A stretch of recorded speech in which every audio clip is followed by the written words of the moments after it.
Hello and welcome to Quartzlight, your car brochure channel, and in today's episode, the Mark II Vauxhall Cavalier.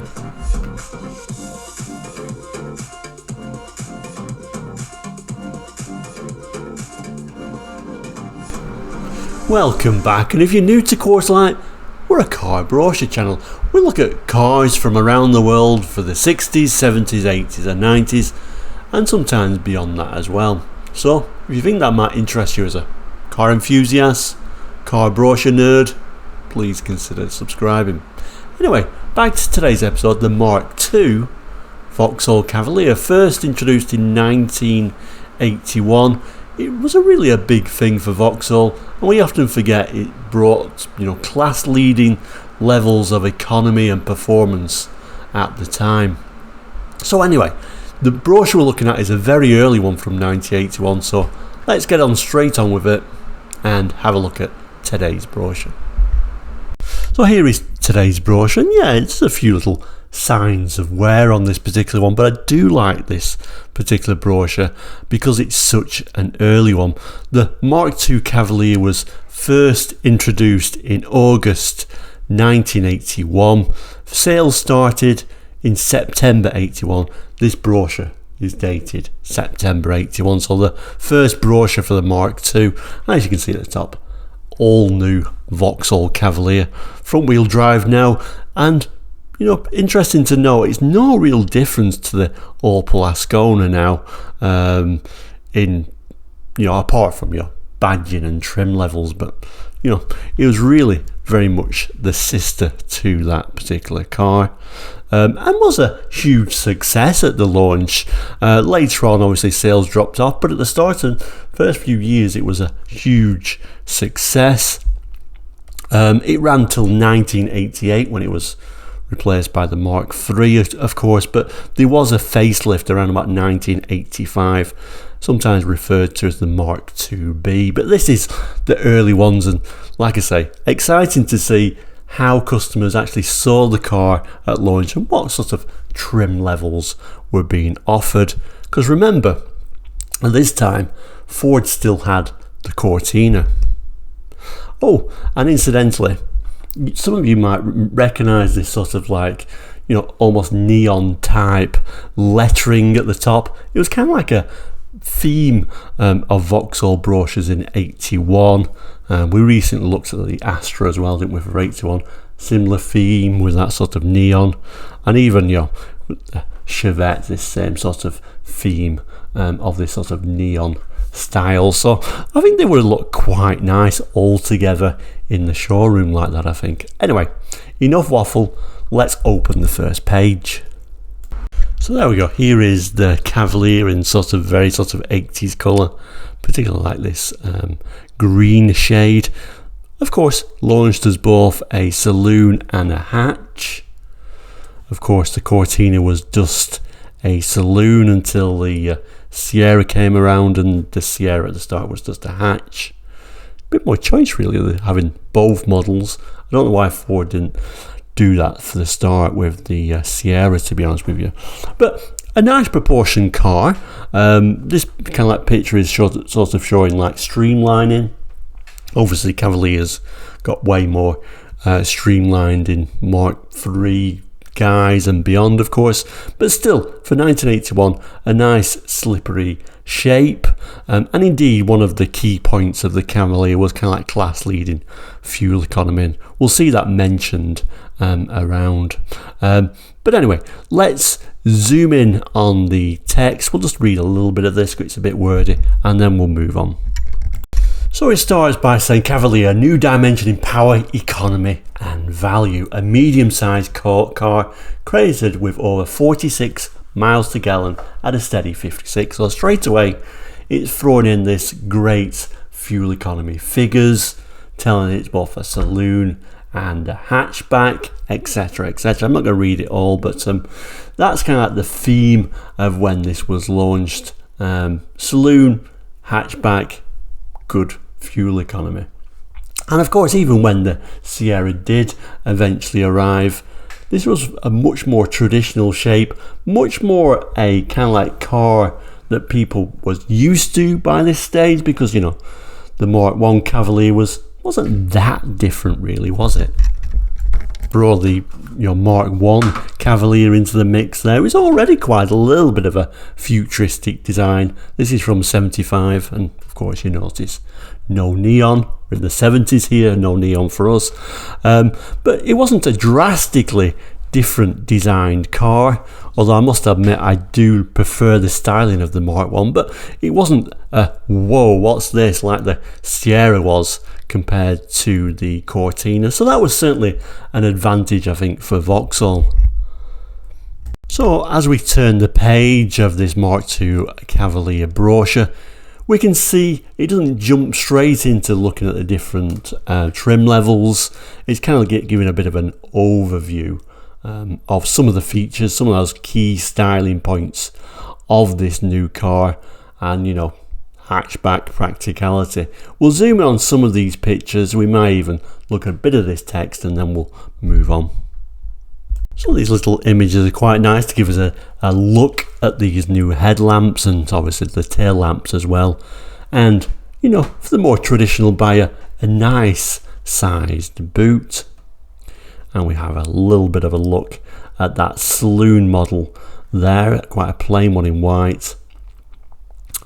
And one here in this sort of nice green colour. It tells us, please note the passenger door mirror on the illustration is a Vauxhall accessory. So, that frustrating time where we're still not offering a passenger mirror even on this GL model. And then if we move right over to the other side, we get an even higher spec one shown here. And like I say, the brochure itself does start looking at the trim levels, because this is a bit of a sneak peek, but there we go. That one is a GLS with these interesting alloy wheels, and like I said, the practicality of a hatchback. Certainly more practical than the saloon for those who wanted to move with the times a little bit. It starts by saying the style is distinctive, it's also highly efficient, having been developed in wind tunnels to slip through the air with minimum resistance. So the saloon has a drag coefficient of 0.39. It says the average is 0.44, but that's not very good, is it? And the hatch is even lower at 0.38, all helping with the performance and that all-important fuel economy. So then we turn the page and then we get to the interesting stuff, the trim levels at launch. The Cavalier, or not even an L model, and the Cavalier L are featured on these pages. I often think with the base model Cavalier, they always seem to be a little bit nicer than the base level Sierras, if you remember that Sierra. Not even an L Sierra basically didn't have anything on there at all, and obviously the base Cortinas were very sparse at all. I always thought the Vauxhall can't give you a little bit extra on there, but anyway, we'll have a look what you did actually get. Still extremely basic, and we'll have a look at some of these images. Quite amazing red seats on this one. So it's telling us when you look over the car badged Cavalier, it's hard to appreciate that this model is the price leader of the Cavalier range. There's a choice of 1300S, 1600S, manual or automatic with either engine. So that was quite nice that you could get such a choice with manual or auto. The Cavalier 1300S is available as a 2 or 4-door saloon. The 1600S as a 4-door only, so no hatch option on this base model. From then on, the decision becomes easier, with interiors protected the same aero quality and luxury. The tweed cloth upholstery comes in either red, beige or grey. So we've got tweed, so we don't have to put it with vinyl, which is quite nice.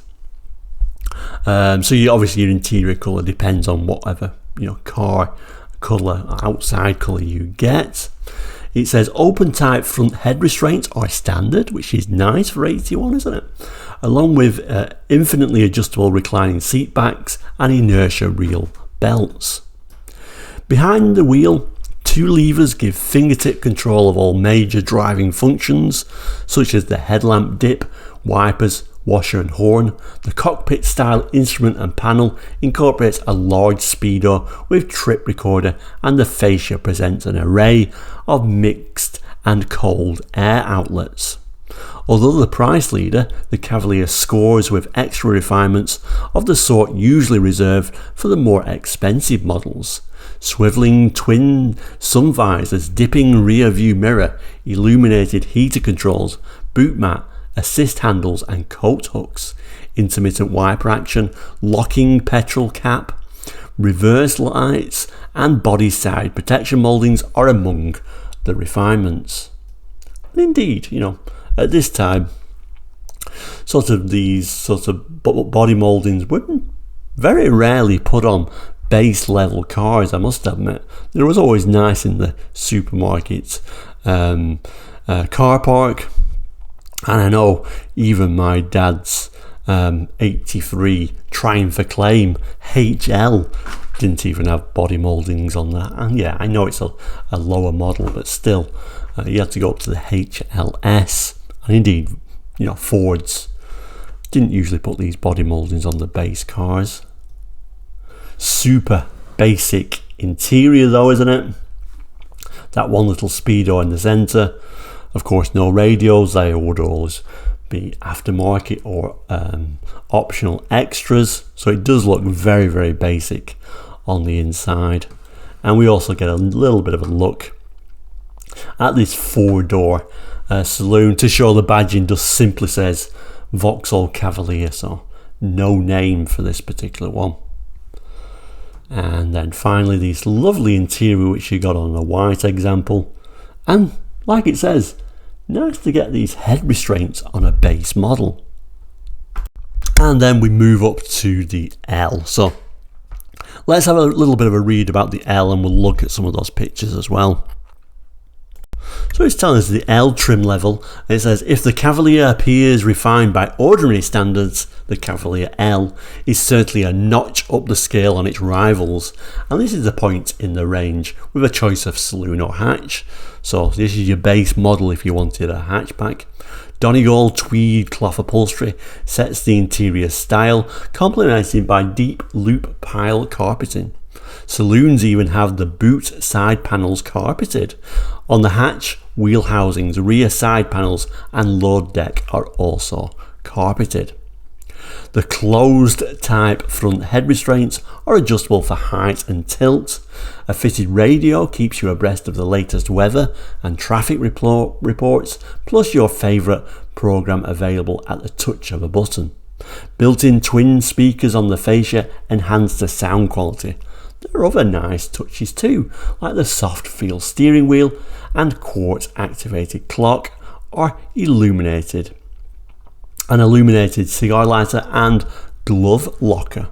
Because the 18 cubic feet boot is so cavernous, we've illuminated that also.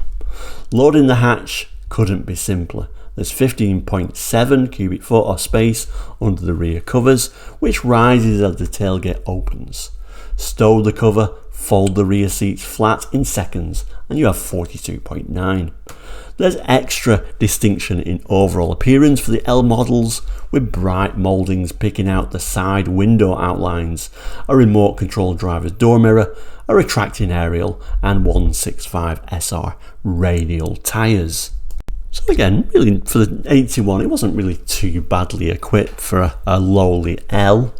We can see now we do have that nice little radio in there.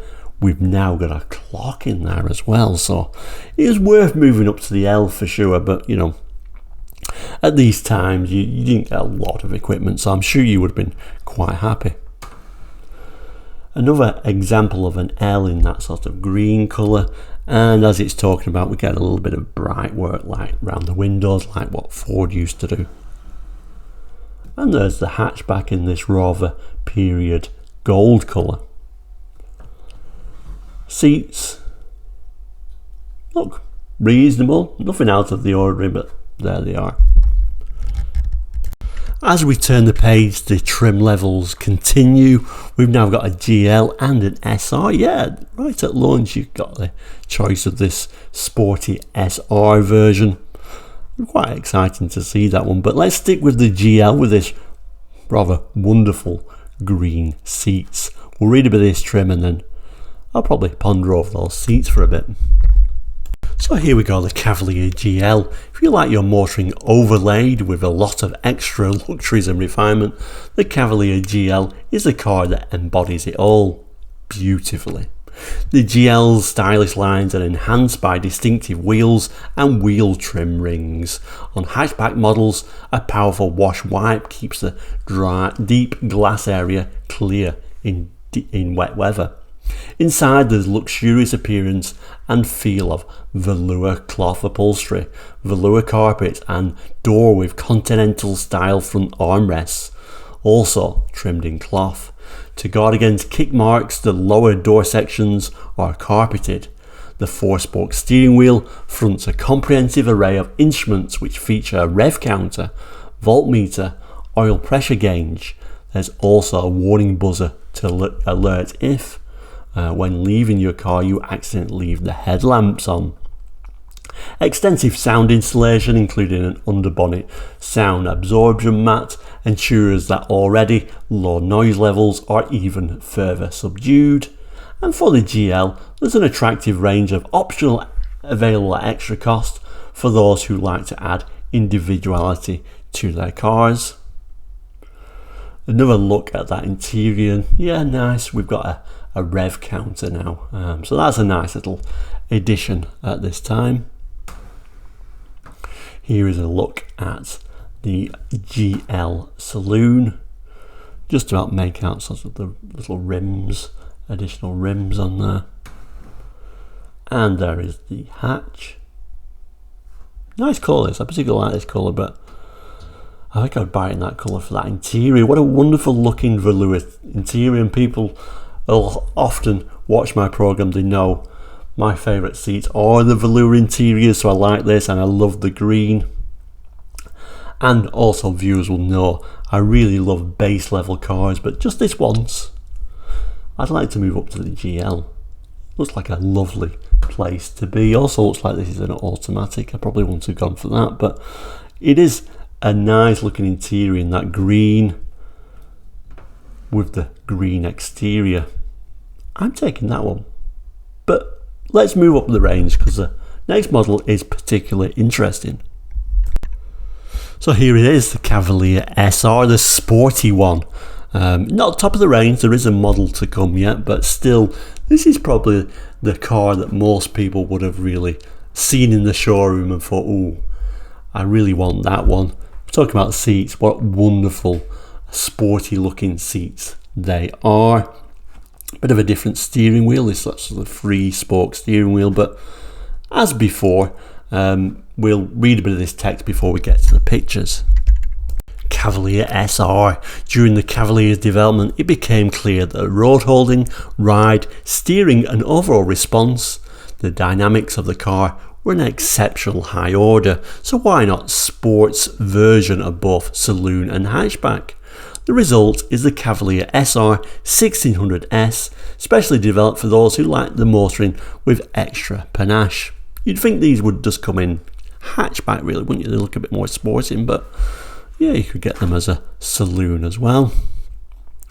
And it's an eye stopper of a car with its two-tone paint scheme and SR striping. Always the complementary second colour is two-coat anthrite metallic.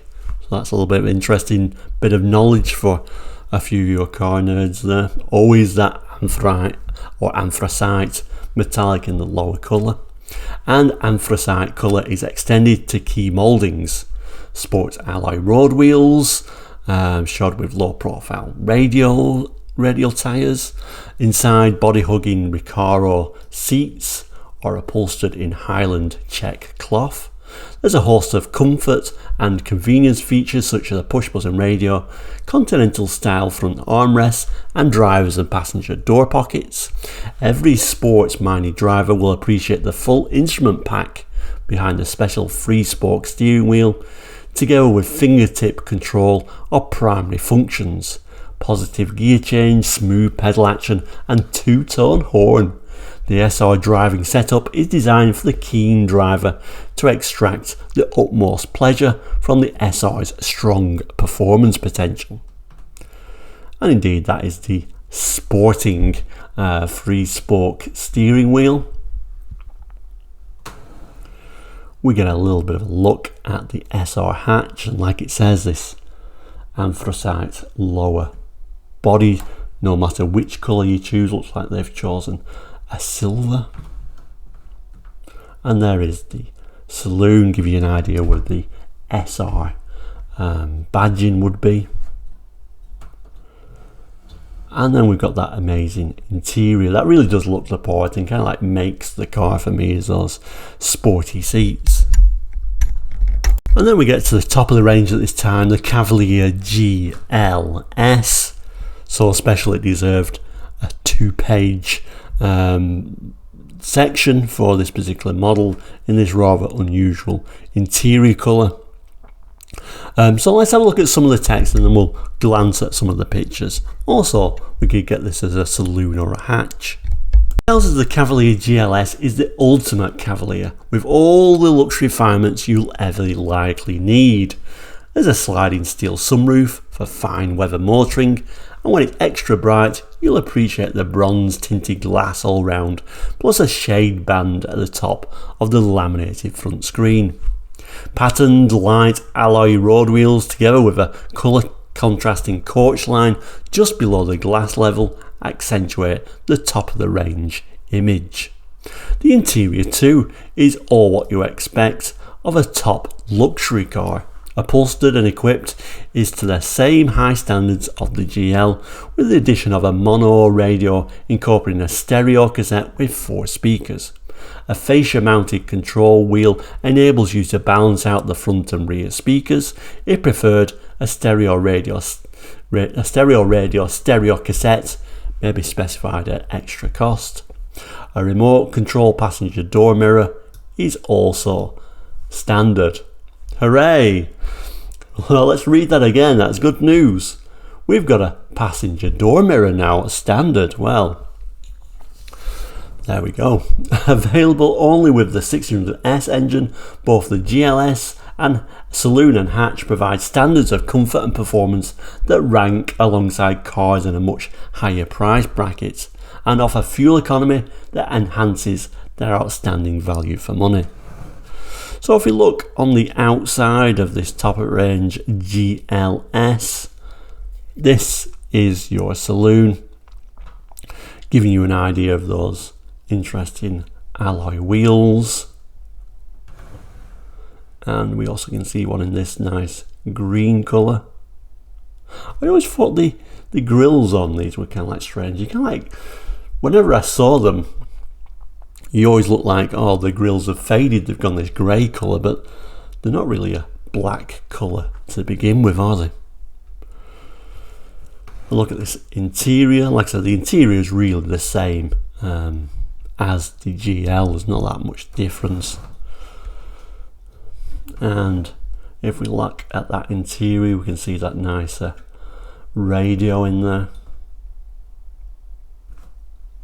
And then a final picture, this larger one, gives us kind of like a better idea of this extra bit of a coach line we get on this top model GLS. Kind of nice wheels on. I do like the alloys on these, but I always kind of like think there should be like some kind of centre cap on there. It almost looks like the little plastic caps from the middle have gone missing, but that's just the design. We then get to a page where it's talking about advanced engineering. We don't have a great deal of time. I've done way too much waffling, I think, but a little of an idea of the 1300S, and that will be your 1600S. Okay, so this is really a continuation of the previous page, showing a nice little see-through shot of a Cavalier.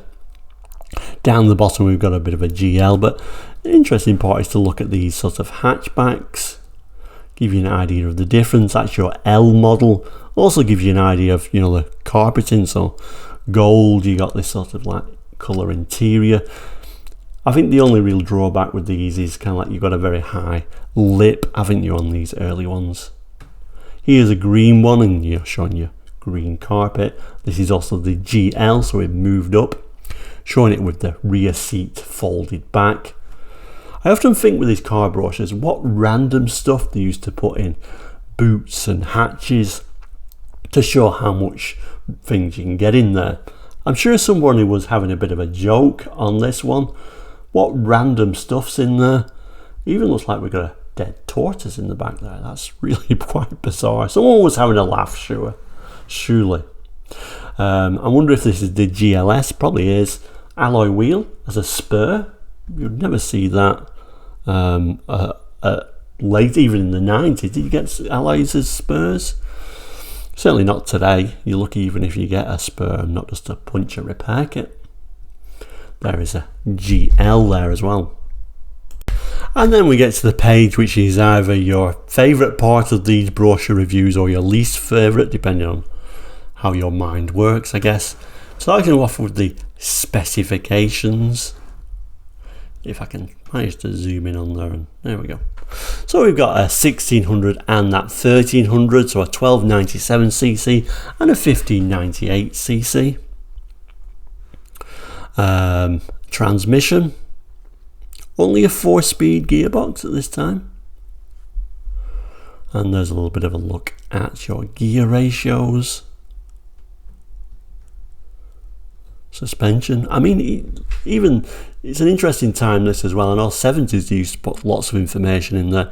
80s we kind of like getting less information, but you know, gear ratios, you would never get that on later brochures.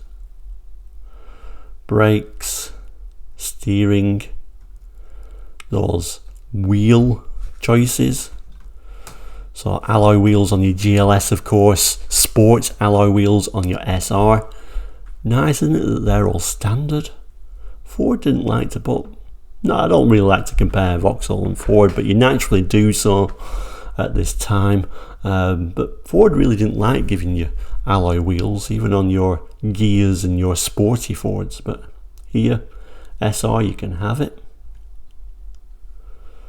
And I'm not biased to either Vauxhall or Ford, by the way. I try and make these as neutral as I possibly can. Here's some ideas of your colours and trim.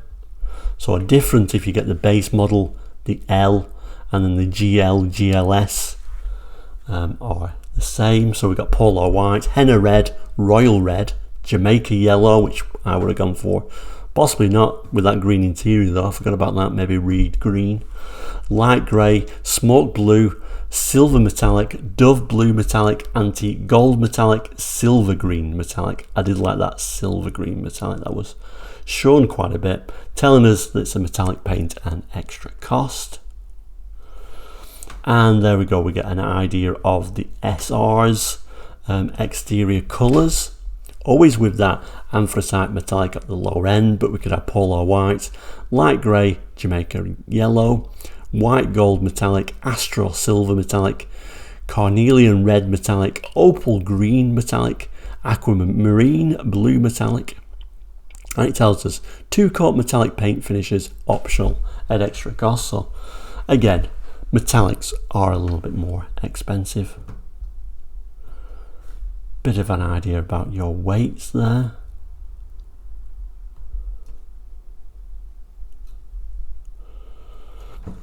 And then finally it starts talking about the equipment levels.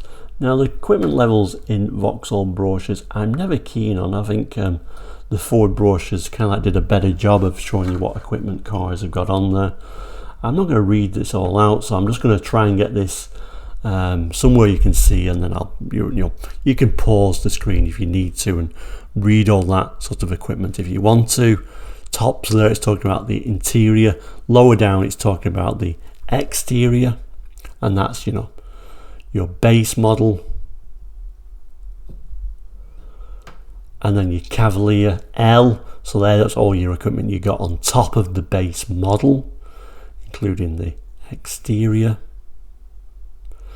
And then your GL, which is all the stuff on top of your L, interior and exterior, and then the GLS, everything that's on top of the GL. And like I say, there isn't very much extra you really got on top of your GL.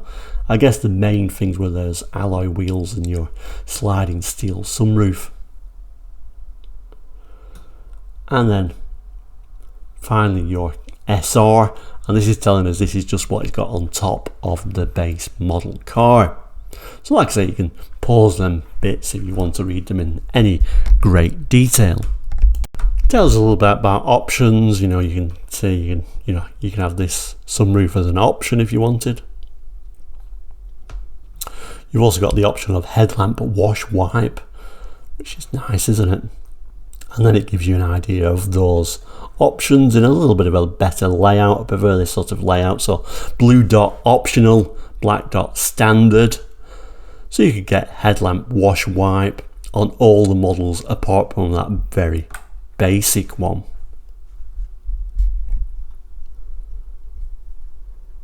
Yeah, in the end it's just talking about sort of service, hire, rentals, etc, etc. And then if we turn to the very back page, as they always did at this seat time 81, a little bit of a look at the factory, the vehicle being made. And if we zoom in, that's where your Vauxhall dealer stamp would normally be if it was stamped. And we get a bit of an important one on this one to get the date, September 81, which is, like I say, when sales started. So there we go, that is a brochure review for the Mark II Vauxhall Cavalier at launch, and an interesting one to see those different features. Thank you so much for watching today. If you got any sort of memories of the Mark II Cavalier, please jot that in the comments. Love reading those. But for now, we'll say please do like and subscribe. That really does help the channel. We'll see you very soon. Take care and goodbye.